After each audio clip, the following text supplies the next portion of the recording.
Give it up for the Paul Quinn College Ensemble.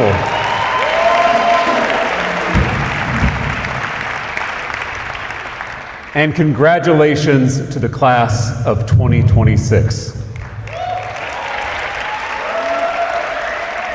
And congratulations to the people who made this day possible. Your family, your friends, your mentors, your pres, and your professors.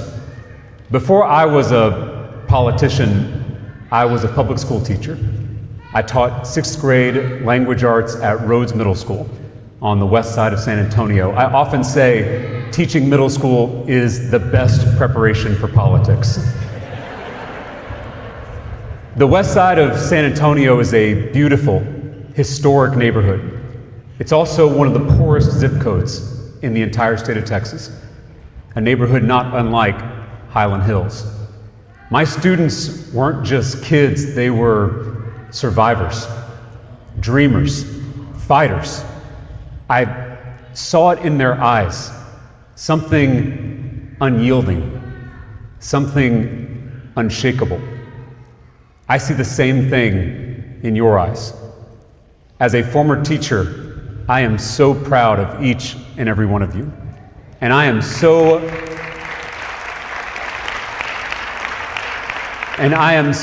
honored to be here at Paul Quinn College. Paul Quinn was not started by politicians.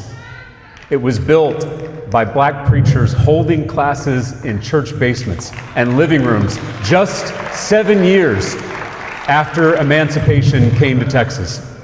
For 154 years, Quinnites have been guided by a deep moral commitment to all of God's children, regardless of their skin color or their zip code. This place has spiritual roots. This place is rooted in faith, in service, and in love. Today, I want to invite all of you to live out of those roots. When this school fell on hard times, God sent a teacher, a leader, a visionary, Dr. Michael Sorrell. Dr. Sorrell returned this school to its roots. He doubled down on serving the poor and the marginalized. He transformed this college into one of the best HBCUs in the country. And sparked a revolution in higher education in the process. I'm reminded of the words of Scripture. The stone the builders rejected has become the cornerstone. In this new world, Dr. Sorrell is building all who have been counted out, all who have been left behind, all who have been forgotten. The stones the builders rejected will be the cornerstone. A revolution from below. Because in the words of Dr. Sorrell himself, in the history of mankind, how many revolutions have started from above? You may not believe that a world rooted in faith, service, and love is possible. In your short lives, you've seen a pandemic and an insurrection, natural disasters and artificial intelligence, mass shootings and mass deportations, all piped through your screen into your souls. You have scrolled through more suffering, more division, more chaos than any generation in human history. You've grown up in an economy that isn't built for you. The American dream is on life support. 90% of baby boomers went on to earn more money than their parents. For millennials like me, it's 50%. And for Gen Z, it's even lower.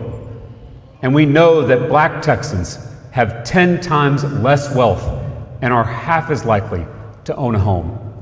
This current cost of living crisis is the culmination of 50 years of trickle-down economics. 50 years of the top 1% rigging this economic system and this political system for their own benefit at our expense. Young people can't afford to buy a home but Jeff Bezos has 12. Young people can't afford to fill up their gas tank, but Mark Zuckerberg is launching helicopters from his mega yacht.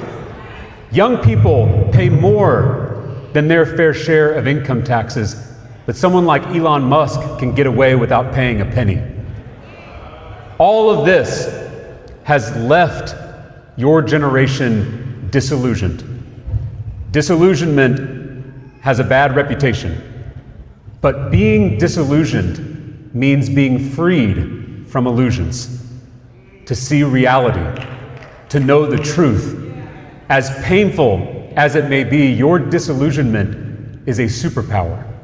You can see the world as it is and dream of the way it ought to be. Listen to the poetry of Langston Hughes. I am so tired of waiting, aren't you, for the world to become good and beautiful and kind. Let us take a knife and cut the world in two to see what worms are eating at the rind. We are living in an era of corruption. When I say corruption, I don't just mean illegal activity. I mean corruption in the deeper sense, the rotting of something from the inside. Politicians serving billionaire mega donors instead of their constituents, that's political corruption. The top 1% owning more wealth than the entire middle class, that's economic corruption. For-profit social media algorithms sowing division in our communities and turning neighbor against neighbor, that's social corruption. Our systems are rotting from the inside out. The ties that bind us together are unraveling. The most powerful people in this country are profiting off our pain, profiting off our division, profiting off our disconnection from one another. This is, at its root, a spiritual crisis, and it will require a spiritual solution. The author Bell Hooks wrote, "A culture that is dead to love can only be resurrected by a spiritual awakening." We've seen these spiritual awakenings happen in America. Historians have identified 4.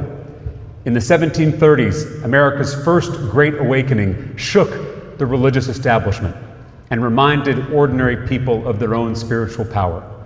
In the early 1800s, the Second Great Awakening gave birth to the abolitionist movement and the fight for women's rights. In the late 1800s, the Third Great Awakening produced the social gospel, which inspired the labor movement and the New Deal. And in the 1960s, the Fourth Great Awakening gave us the civil rights movement, liberation theology, and the Great Society. These spiritual awakenings occur roughly every 70 years, moments when political instability, economic inequality, and social upheaval lead people to look inward, to reclaim old traditions, to live out of their roots. I believe we are on the verge of a new great awakening. And I believe you are going to lead it. I'm an elderly millennial. I can't stay up past 10 p.m. My joints ache, and my younger cousins call me cringe. They also call me Unk, whatever that means. But Gen Z, freed from illusions, is uniquely suited to lead us at this moment. Many of you grew up on the For You page. The endless scroll is emblematic of what humans have been doing for hundreds of thousands of years, searching. If we scroll past one more tweet, one more TikTok, maybe we'll find what we're looking for, the one that will make us feel something. But what you're looking for can't be found in artificial platforms run by billionaires. It is within you. In addition to my public service, I'm a student in seminary, studying to become a minister like my granddad, who was a Baptist preacher in South Texas. Part of seminary is learning how to read the Bible in its original Greek and Hebrew. In my first year, I was looking at the word for faith and saw that many times it's translated as belief, but it can also be translated as trust. When you define faith that way, you realize we all have a faith of some kind because we all put our trust in something. What do you put your ultimate trust in? Money? Status? Power? In other words, what are we living for? I'm not talking about a belief system, I'm talking about a life system. During the Great Depression, Harvard researchers began one of the longest studies on human life ever conducted. 80 years, thousands of participants. They were seeking the answer to one question: what makes a good life? Their answer was surprising. The key to happiness wasn't income, it wasn't fame, it wasn't status, it was relationships. Their findings suggest the only thing deserving of our ultimate trust is love. The great faith traditions of the world are all trying to tell us the same thing, that we are made by love, with love, to love. Faith at its best is falling in love with everything all at once. If we think back to childhood, so much of our happiness was just being present. I became an uncle 3 years ago. My baby niece Jane is fascinated by the most boring things: a bug, a fork, a cloud. She can't get over it. At her age, it's all wonder and awe. If I had one piece of advice for you, it would be to stop. To stop what you're doing. To stop your hurry. To stop your scrolling. Just stop and look around with a child's eyes. I love this line from a great American novel, The Color Purple. I think it pisses God off if you walk by the color purple in a field somewhere and don't notice it. People think pleasing God is all God cares about, but any fool living in the world can see it always trying to please us back. I'm not asking you to search for something out there. I'm asking you to notice what's all around. I'm not asking you to believe something new. I'm asking you to trust something that's already inside of you. I'm not asking you to join an organized religion. I'm asking you to join something bigger than yourself. Find a spiritual practice that works for you, whether it's meditation or fasting, gardening or bird watching, whether it's in a church or a temple or a book club or a neighborhood group. Find a community that can help you touch the ground of your own being. We're all expressions of a mystery, the riddle of our existence, that sacred something. You may call it God or the cosmos or love. It doesn't really matter, but if at the end of a long day you find yourself in a moment of silence, say thank you. It just might be listening. How would our world be different if we truly saw all human beings as expressions of a divine source, as bearers of a sacred image? If we saw every human being as our sibling, if we realized we are all members of one body? Paul Quinn shows us what that world would look like. The ethos here is simple: we over me. In the Quinnite nation, you are not allowed to be selfish. Selfish people destroy the fabric of communities. They are the root of all evil and will never be tolerated in the Quinnite nation. That ethos is countercultural. Our culture is all about ego. More followers, more status, more money. We're encouraged to be the center of the universe. But being the center of the universe is exhausting, and it's an illusion. We are a branch on the tree, a wave in the ocean. We exist for a fleeting moment, then rejoin the whole. Look at yourself, at your fingers and hands. Do you look permanent? If the answer is no, then the question becomes, how do you want to spend yourself? What do you want to give? How do you want to use those hands? Dr. King said, everybody can serve. You don't have to have a college degree to serve. You don't have to make your subject and verb agree to serve. You only need a heart full of grace and a soul generated by love. The most effective social movements, the civil rights movement, the labor movement, the farm workers movement, grew from spiritual roots. Freedom riders sang hymns, organizers fasted, protesters prayed. Faith leads us to service, and then service leads us back to faith. Dr. Sorrell talked about the importance of prayer in sustaining his work. Then he said, I get up off my knees and start swinging. We all need to start swinging against the injustices surrounding us. A few weeks ago, an Amazon worker died while working in one of Amazon's warehouses. And as he lay on the floor dying, management told the other workers, just turn around and don't look. Get back to work. Get back to work. That was a human being.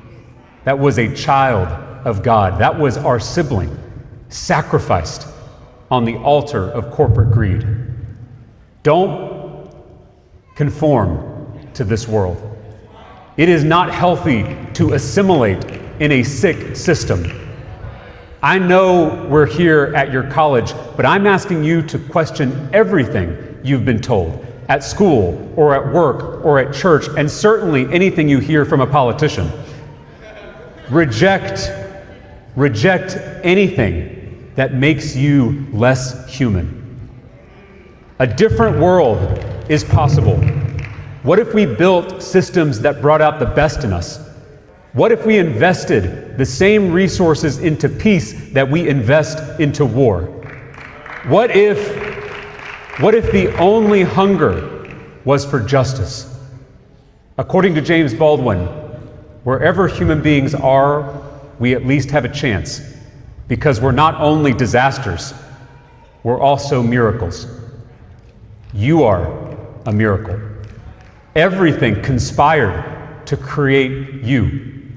There has never been anyone in the history of the universe like you, and there never will be again. You have a gift to give. It may be big, it may be small, it may be valued by society, it may not. Howard Thurman wrote, "Don't ask what the world needs. Ask what makes you come alive, and go do it. Because what the world needs is more people who have come alive." You, class of 2026, are the light of the world. In confusing times, let your wisdom shine. In artificial times, let your authenticity shine. In cruel times, let your love shine. Scripture tells us all of creation will be shaken, so that only unshakable things will remain. The world as we know it is shaking. The old certainties, the old institutions, the old corruption. The old world is dying and a new one is struggling to be born. In the rubble of this shaken world, you'll find the stones the builders rejected. The people who have been told they're too poor, too different, too young to matter. You will be the cornerstone of a new world built on unshakable things: faith, service, and love. Live out of those roots, the roots that run through this place. started by black preachers after emancipation, leading a revolution from below. Speaking of roots, Questlove once said, "How do you plan a rebirth? I'm not sure you do. You just stand in the darkness until you can't endure it any longer. And then you move forward until you're standing in the light." We are on the verge of a new great awakening, and your generation, with disillusionment as your superpower, will lead us. Fall in love with everything all at once. Touch the ground of your being. Remember, you are an expression of a sacred something. Then get off your knees and start swinging. Congratulations, class of 2026. God bless you. Thank you. Thank you, sir. That was good. Appreciate you.